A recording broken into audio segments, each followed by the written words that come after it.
Hi guys, welcome back to the channel. Today we'll be making a 2D platform controller.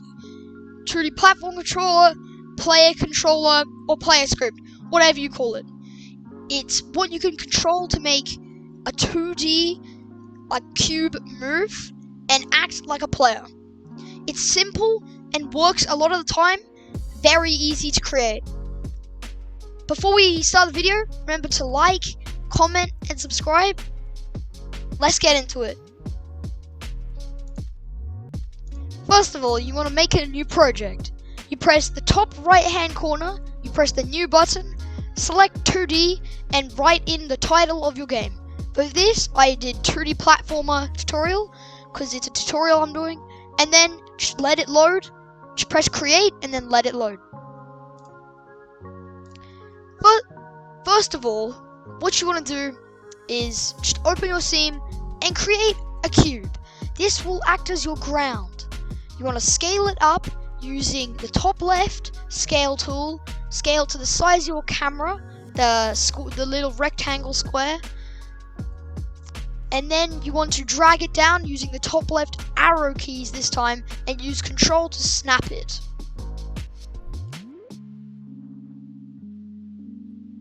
Next, what you want to do is you want to create another one of these to make your player.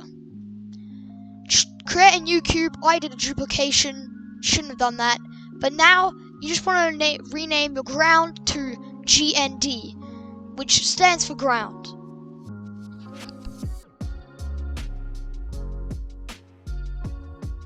Next, rename your player to player. This just makes it a whole lot easier when you're going through your different game objects to work everything out.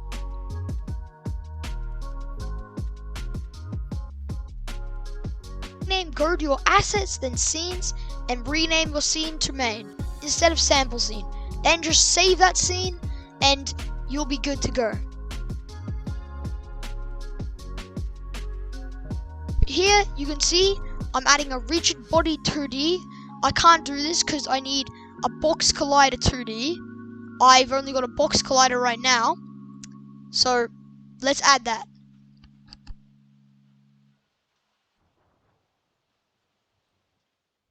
You see, I'll try to run it without a box collider and it will just go through. This is because there is no collider telling Unity that it can't collide, it can't go through it. There you go, add the box collider, and then it does not break and fall through.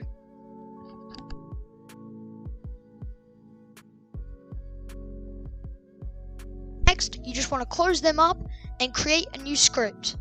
This will be called our player script, and it's a C# script that we will open in Visual Studio.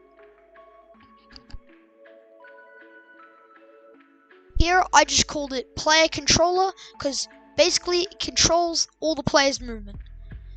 It will automatically attach, and then you just want to double click on the script part of the player controller component. This will automatically open up Visual Studio if you've downloaded it, and you'll be come to this screen. Here, you just want to clean it up a little bit, take out these comments, and then just clean everything up. Destroy both those usings, you don't really need them. Then we have a nice clean work environment. First, we reference the rigid body. We call it RB2D because it's a rigid body 2D. We will need this if we want to calculate everything else. And then in the start function, you just want to set RB2D to the game object .get component rigid body 2D, and then 2 brackets and semicolon.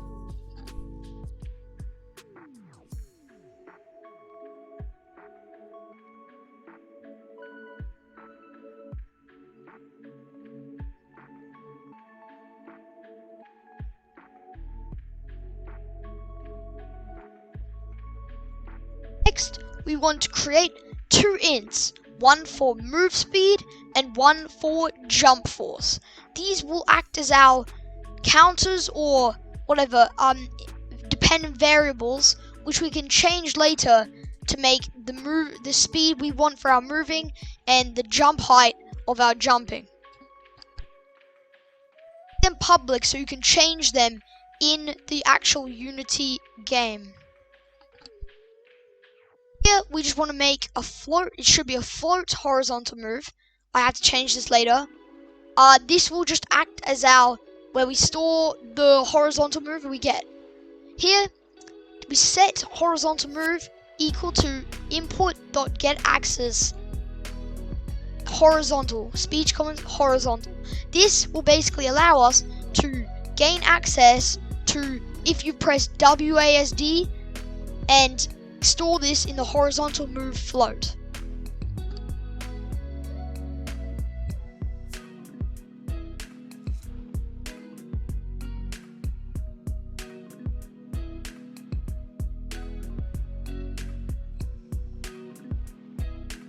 Next, we just want to then say to, in the update function, just change the GameObject.transform.position, which basically alters the transform.position of the object, to change it to we want to set this to a vector 3, and then we want to put in our move speed for the x-axis and 0 for the y-axis.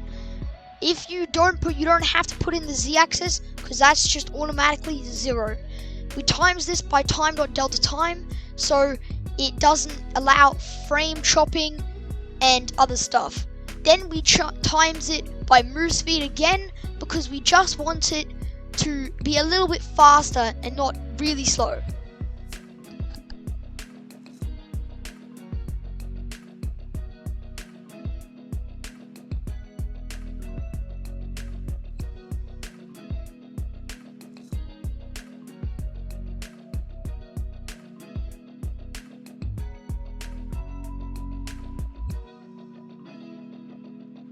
Next, if you just want to test out this, you got to change your move speed to something bigger than 0, otherwise you're timesing stuff by 0, therefore it will not move. So I just changed it to 5 here, and you can see we have a working moving script. Next, we will add jumping.